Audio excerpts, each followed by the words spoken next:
Quanto que eu preciso investir em ações da Petrobras para poder receber R$ 1.000 por mês de dividendos? É claro que assim, quando a gente fala das ações de Petrobras, ela não distribui dividendos mensais, como acontece, por exemplo, no Bradesco e no Itaú. Então, para poder fazer esse cálculo estimado, a gente precisa avaliar quanto que eu receberia de dividendos anual de Petrobras, pegar esse dividendo anual e dividir por 12. Nesse vídeo a gente vai calcular isso, levando em consideração o dividendo que já foi distribuído da Petrobras e também a gente vai avaliar quais são as perspectivas de distribuição futura de dividendos das ações de Petrobras para ver se ela tem capacidade de manter esses dividendos extremamente atrativos, como têm sido distribuídos recentemente, em 2021 e também nesse ano de 2022. Primeira coisa que eu quero deixar claro nesse vídeo é que esse conteúdo ele é meramente educacional, não representando qualquer tipo de recomendação de investimento. Uma coisa interessante é que Petrobras se tornou a maior pagadora de dividendo do mundo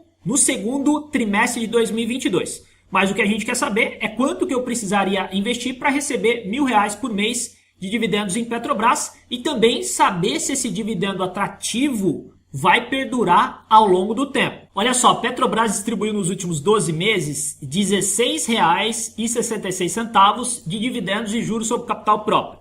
Vamos entender aqui que dividendo, basicamente, assim como juros sobre capital próprio, é uma distribuição de lucro que você, como acionista, tem direito a receber. E aí, cada acionista recebeu R$ 16,66 nos últimos 12 meses por ação da Petrobras. Isso significa praticamente metade da cotação do papel nesse momento, que está custando R$ 33. E aqui a gente consegue ver uma valorização expressiva no papel, justamente porque o lucro de Petrobras aumentou de forma significativa. E claro, quando aumenta o lucro, a empresa tem maior capacidade de distribuir parte desses lucros para os acionistas. Somente esse ano, Petrobras distribuiu R$ 13,41 de dividendos e juros sobre capital próprio. No ano passado, distribuiu R$ 5,65. Então vamos levar em consideração esse ano de 2022 para a gente poder fazer os nossos cálculos. Então a gente estaria buscando R$ 12.000 no ano de dividendos de Petrobras. O dividendo distribuído por Petrobras foi R$ 13,41 nesse ano de 2022. E aí a gente precisaria ter uma quantidade de ações de aproximadamente 900 ações para ter uma expectativa de receber 12 mil por ano em Petrobras,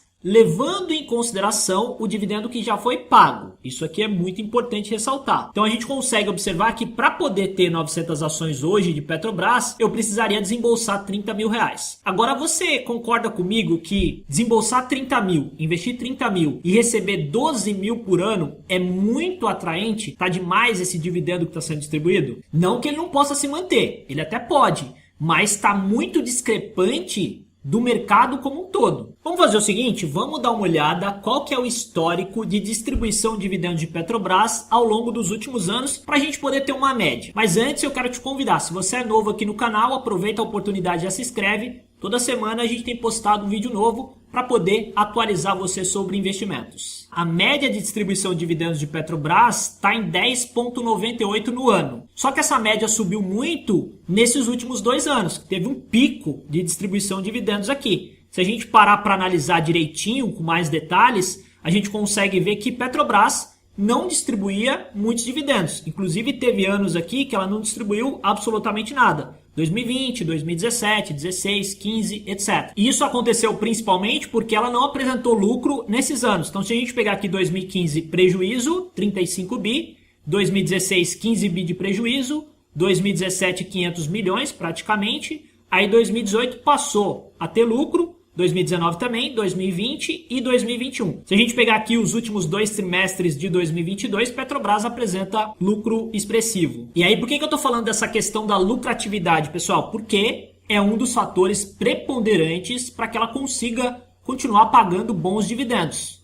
E aí, além dessa questão da lucratividade, a gente também pode olhar o payout, que basicamente é quanto desse lucro, percentualmente, ela distribui para os seus acionistas. E aqui a gente consegue ver que a média está em 86% dos lucros. Mas claro, isso aumentou de forma significativa nesses últimos 2 anos. Então a gente percebe que o grande desafio para tentar entender se Petrobras vai continuar distribuindo gordos dividendos é compreender se ela tem capacidade de manter essa lucratividade ao longo do tempo. E aí tem um ponto importante, a gente precisa compreender como Petrobras ganha dinheiro. Ela ganha dinheiro basicamente vendendo petróleo.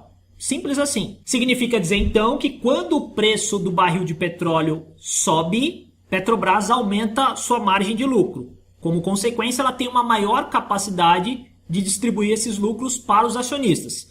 Um outro ponto importante é que no caso de Petrobras, basicamente, ela tem aí uma possível lucratividade maior com o aumento do preço do barril de petróleo e ao mesmo tempo com a diminuição do preço de extração do petróleo. E ela tem feito isso com bastante eficácia perante outras empresas do mesmo setor espalhadas no mundo todo. E aqui a gente consegue ver que o barril de petróleo teve uma alta exponencial de 2020 para cá. Aliás, em 2020, quando o barril de petróleo caiu muito, Petrobras chegou a ser negociada na faixa de R$11.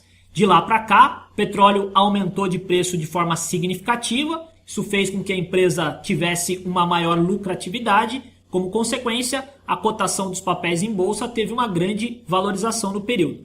Mas a gente percebe que a volatilidade do petróleo é bastante significativa. Inclusive, ele chegou a bater $115 e agora está sendo negociado a 91,43. Teve uma queda importante nesses últimos dias aqui. E aqui eu acredito que já ficou claro para você que no caso de Petrobras, ela não tem capacidade de controlar o preço da sua principal matéria-prima, que é o petróleo.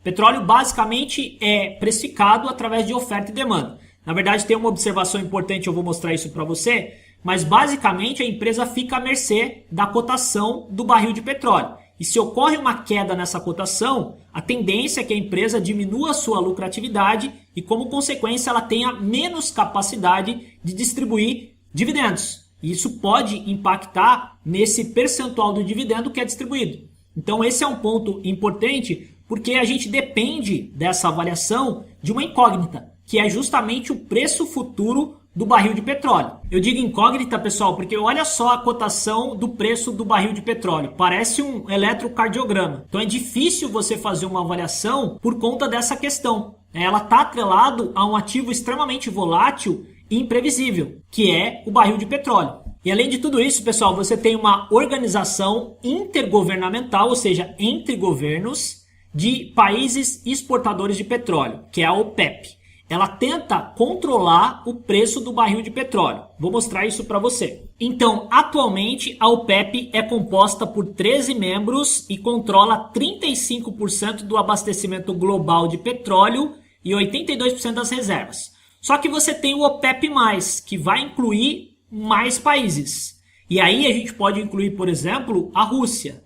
E quando você fala do OPEP+, esses números aumentam de forma significativa. Pode aumentar até 90% do controle de abastecimento global de petróleo.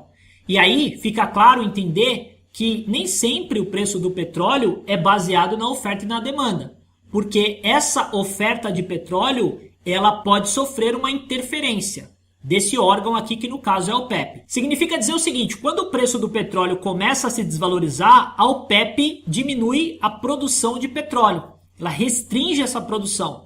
Como consequência, uma menor oferta de petróleo tende a aumentar o preço do barril de petróleo. E aí, em tese, isso seria bom para a Petrobras, né? Porque quando você tem uma redução na cotação do petróleo, a OPEP faz uma intervenção diminuindo essa produção. Como consequência, essa cotação volta a subir e a empresa consegue manter essa lucratividade. Em tese, seria bom. Só que existe uma série de efeitos colaterais, pessoal. Quando a gente tem um aumento no preço do petróleo, consequentemente aumenta o preço dos combustíveis, do frete, etc. A inflação aumenta. Você começa a ter um apelo popular para que esses preços fiquem mais estáveis. E aí começa a surgir especulação de eventual intervenção do governo na Petrobras. Obviamente a gente não vai entrar no mérito político aqui, mas isso impacta muito na cotação das ações da empresa e também, eventualmente, na lucratividade, caso realmente ocorra qualquer tipo de intervenção. Então, perceba como é difícil, é complexo fazer uma variação de Petrobras se ela vai conseguir entregar lucratividade ao longo prazo e distribuir bons dividendos para o investidor. Então, o importante aqui, na minha concepção, é você ter uma diversificação de carteira para não ficar acreditando que você vai receber gordos dividendos ao longo do tempo investindo num ativo que está atrelado a uma commodity, que é o caso de Petrobras, onde ela não controla o preço dessa commodity e existe uma série de riscos embutidos, como esses que eu mencionei para você. Espero que você possa ter gostado desse vídeo. Se gostou, dá um like, se inscreve no canal. Um grande abraço e até o próximo encontro. Valeu!